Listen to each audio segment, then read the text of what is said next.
Yeah, I agree. Let's turn to the Middle East. I know you have very passionate, strong feelings about all this. Where do you think we are with the war? I mean, if you're being completely honest with yourself, perhaps, do you feel it's reaching a point where Israel has to, at some stage, do some kind of deal? Well, I mean, it depends on the kind of deal that would be on the table. Presumably, any deal that leaves Hamas in power in the Gaza Strip would not be acceptable to the Israeli government, no matter who was leading the Israeli government at this point. No government in Israel could stand on the basis of that after October 7th. And so far as I'm aware, Hamas has not accepted any deal that involves Hamas actually leaving power, its leaders going into exile, and Israel not completely pulling out of the Gaza Strip. So, yeah, again, there is no deal on the table like that. I think the realistic scenario here is that Israel, because of all the pressure, is going to go slower in Rafah than they otherwise would have, which, frankly, I think is bad policy for the Israelis. I think it's bad policy for the West. This thing could have been over back in March if the West had let Israel kind of finish the job in Rafah and then move on to whatever the next thing is. And, of course, that's the other big problem. You and I have discussed this before.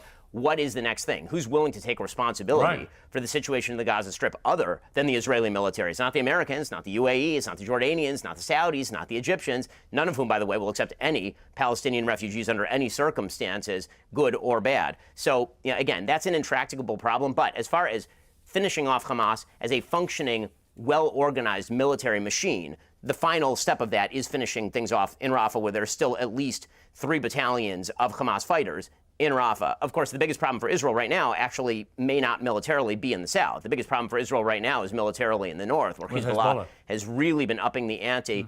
Yeah, they obviously believe that their pressure up north is going to force Israel into concessions down south, and they believe that the West is going to continue to pressure Israel even in the face of increasingly deadly fire aimed from southern Lebanon into northern Israel. See, where I was slightly to take issue with you with this situation with Rafah is that the American intelligence is clear that they believe that Hamas's ability to commit anything like October the 7th again has been completely degraded. They no longer see them as an existential threat of any kind to Israel.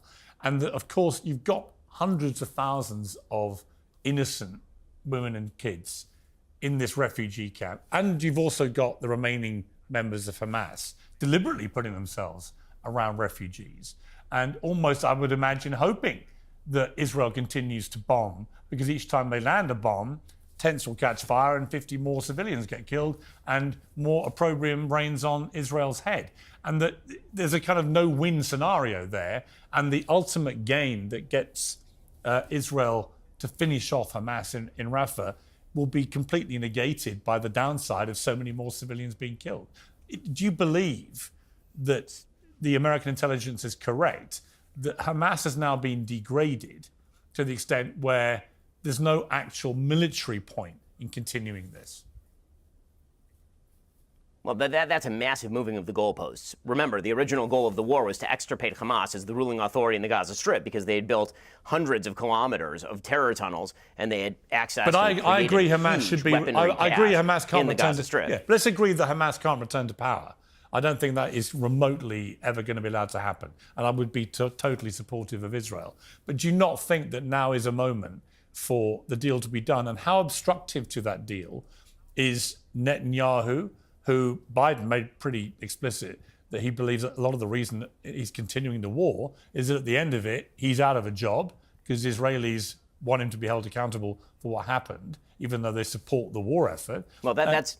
Well, the polling does say that. A few things. One, that's wish casting. That's wish casting right over the Grand Canyon that exists, where Hamas actually cuts a deal, because there has to be somebody on the other side of that deal. I understand that. I'm just saying whether you think that... So, I think Hamas have got to go. I also think that Netanyahu has to go. And I also think that Smotrich and Ben-Gvir in that cabinet are spewing rhetoric, and which plays into the hands of people who think Israel's being genocidal, which I don't think they are. And I think it's a ridiculous label to put aside them. But when you hear those guys talk, look, I'm not Jewish, I'm not an Israeli, but I would be uncomfortable that they have another agenda going on here.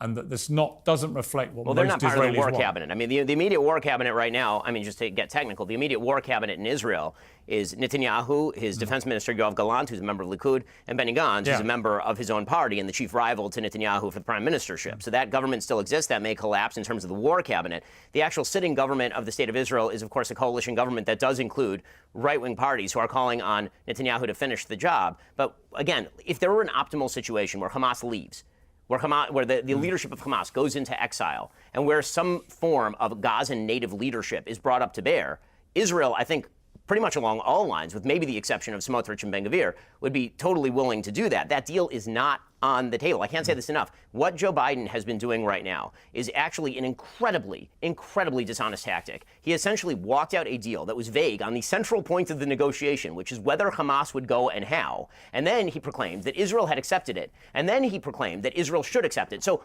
question, if this was Israel's offer, as Joe Biden suggested that it was originally last Friday, why is he encouraging the Israelis to accept it?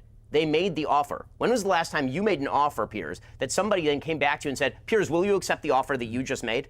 If you make an offer, typically you're the one who made the offer, and yet all the pressure right now seems to be brought to bear on the Israeli government in the hope that presumably will break the internal coalition in Israeli politics. The truth is that right now, the Biden administration is putting an extraordinary focus on getting rid of Netanyahu, significantly more focused than they are on getting rid of Hamas, unfortunately, because the reality is Hamas is not going to surrender. Hamas is not going to give up the hostages so long as the hostages are the thing protecting them, they think, from being ousted in the Gaza Strip. The minute they give up the hostages, the reason they haven't gone through this multi-stage deal is because the minute they give up the remaining hostages, there is no reason for Israel not to extirpate them and finish them off. I mean, the reports from Israel are that Sinwar, who's the military leader of Hamas, still sitting in the Gaza Strip, has surrounded himself personally with the remaining living hostages. So, again, this is an intractable situation. Only military pressure is going to end whatever rule Hamas has of the Gaza Strip. Hamas, as you and I both agree, cannot be the governing party in Gaza, nor should it be part of a selection committee in terms of the government in Gaza, which is something that had been floated before. The idea was that the PA and Hamas were somehow going to form a coalition government, which is insane. Yeah, on that I completely agree. But should Netanyahu stay in power at the end of this? I mean, I think that the coalition likely, when the war is over, will in fact collapse. And I think that you probably will see a new election at that point. But Netanyahu is not the obstacle to, quote unquote, peace or a ceasefire. The obstacle would be the terrorist group currently holding hostages, including American citizens, women, and the elderly. Who runs Gaza after this? I mean, it depends. Hamas has literally been killing the people who are bringing in the humanitarian aid. So there was a Gazan family that was working with the Israelis and working with the international community to get aid in, and Hamas literally went and killed them. So if Israel can identify locals who are willing to do local rule, as has been the case in some parts of the West Bank for years and years and years, then presumably Israel will do that. The question is there anyone there? Again, politics, unfortunately, is a series of bad decisions and worse decisions.